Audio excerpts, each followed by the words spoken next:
Alright, let's dive right into one of the most fascinating economic stories of the 20th century, how South Korea went from devastation to one of the world's most impressive economies, and why it chose capitalism over communism. After World War II, Korea was split in two. The North, backed by the Soviet Union, embraced communism. The South, with American support, leaned into capitalism. But South Korea's choice wasn't just about picking a side in the Cold War. There was a lot more going on.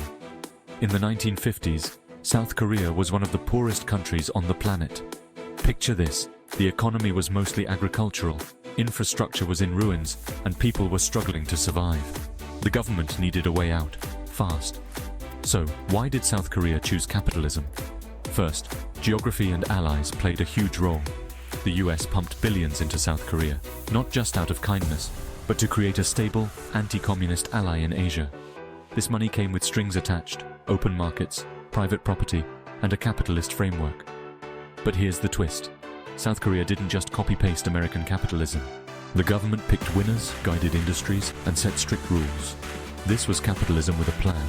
They called it guided capitalism. Think about companies like Samsung and Hyundai. The South Korean government hand-picked these companies, backed them with loans, and gave them the tools to compete globally. In return, these companies were expected to export, innovate, and create jobs. Contrast that with the North, which centralized everything. Over time, the South's experiment paid off. The economy exploded. Factories, cars, electronics, you name it.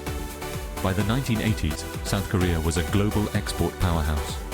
It wasn't always rosy. There were protests, crackdowns, and some tough times. But the blend of a market economy, government intervention, and a strong focus on education created a unique path. Today, South Korea is a tech giant, a cultural phenomenon, and an economic model studied around the world. The choice for capitalism didn't just shape the economy, it shaped everything from music to smartphones. So next time you use a Samsung phone or drive a Hyundai, remember, behind that gadget or car is a story of choices, risks, and a blend of capitalism with a Korean twist. Thanks for hanging out with me on this quick journey through South Korea's economic story. If you found this interesting, don't forget to hit that like button and subscribe for more deep dives into the stories behind the numbers. See you next time.